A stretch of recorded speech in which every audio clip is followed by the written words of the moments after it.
वो चेहरा जो 90 के दशक की लड़कियों के ख्वाबों में उतर आया था। रोजा जाने मन, तू ही मेरा दिल, तुझ बिन तरसे न। वो आंखें जो पर्दे पर सिर्फ मोहब्बत नहीं, एक जादू उतार देती तेरे थी। बिना मैं कैसे जीऊं, आजा रे यूं ही तड़पाना तू मुझको। लेकिन अचानक वो गायब हो गया कहीं। कोई फिल्म नहीं, कोई खबर नहीं। 90s के दौर में दक्षिण भारत का अगर कोई एक्टर सबसे ज्यादा मशहूर हुआ तो वो थे अरविंद स्वामी। जान से जो मिले चलने लगे मोहब्बत के जैसे ये सिलसिले। इसी दौर में दो सुपरहिट फिल्में रोजा और बॉम्बे देने वाले अरविंद स्वामी की जिंदगी की दर्दनाक कहानी से आप पूरी तरह से अनजान होंगे कि कैसे एक हादसे ने उभरते स्टार के जीते जागते करियर को बर्बाद कर डाला। आज की इस वीडियो में हम जानेंगे अरविंद स्वामी की लाइफ से जुड़ी हुई कई ऐसी दिलचस्प बातें जिन्हें शायद ही कोई जानता हो। तो आपसे रिक्वेस्ट है कि वीडियो को एंड तक जरूर देखें। दोस्तों, इस कहानी की शुरुआत होती है 18 जून 1970 को चेन्नई से, जब एक तमिल ब्राह्मण परिवार में नन्हे अरविंद का जन्म हुआ। पिता मशहूर उद्योगपति थे, नाम था वेडी स्वामी, और माँ एक क्लासिकल डांसर थी जिनका नाम था वसंथा स्वामी।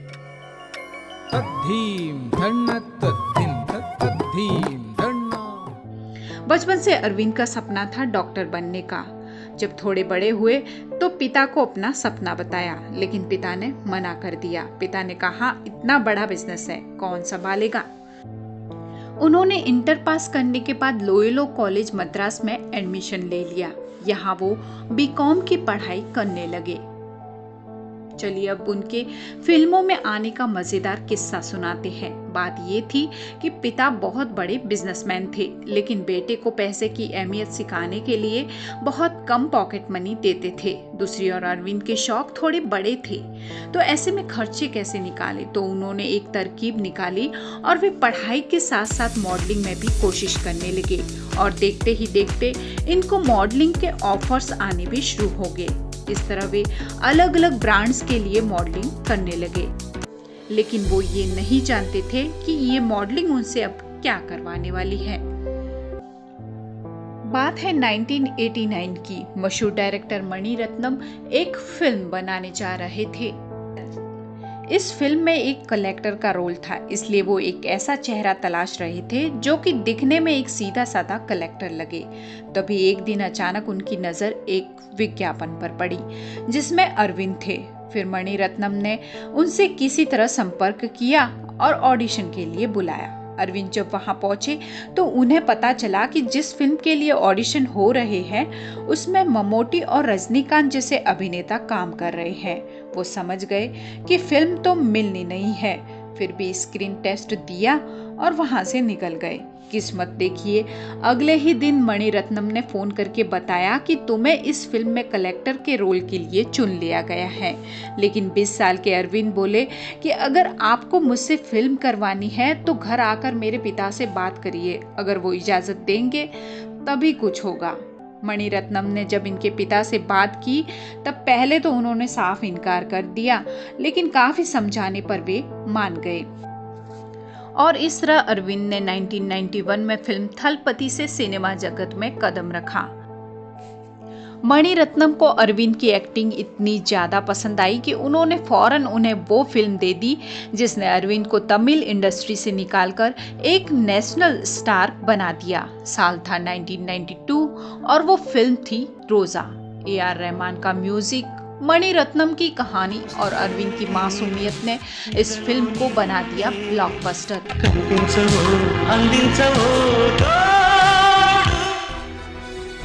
फिल्म की अपार सफलता से खुश होकर मणि रत्नम ने इस फिल्म को हिंदी में भी डब करके रिलीज कर दिया।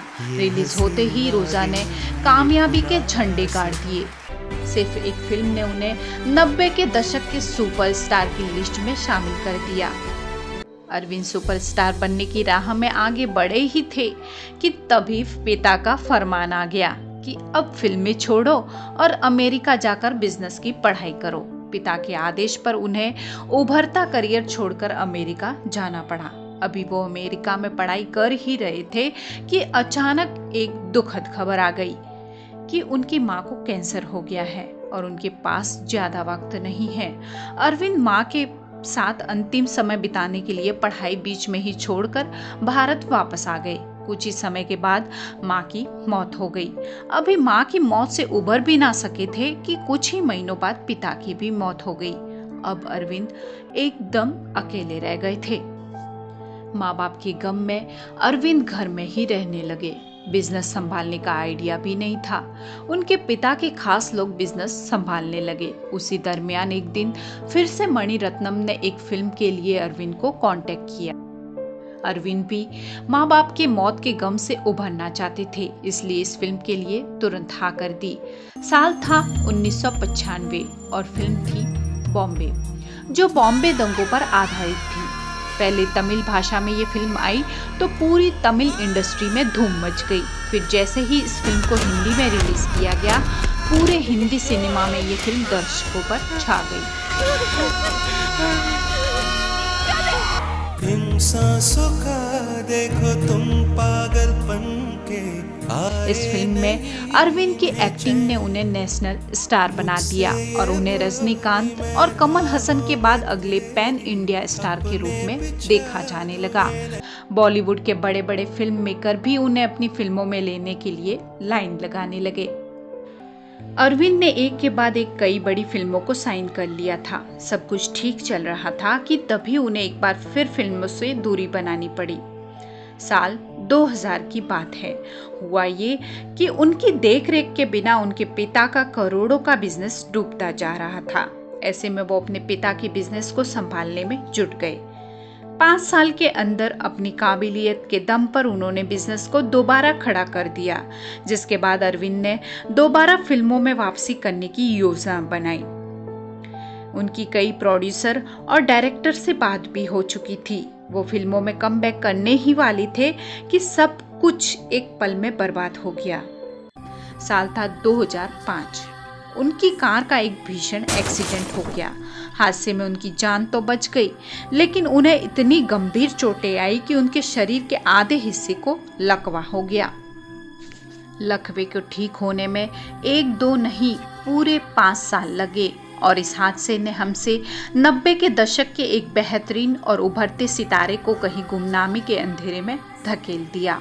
अभिनेता अरविंद स्वामी के जीवन से हमें यही सीख मिलती है कि सच्चा सितारा वही होता है जो गिरने के बाद फिर से चमकने की हिम्मत रखता है। अरविंद स्वामी वही सितारा है जो हर दिल में अपनी सादगी, मुस्कान और अभिनय से एक खास जगह बना चुका है।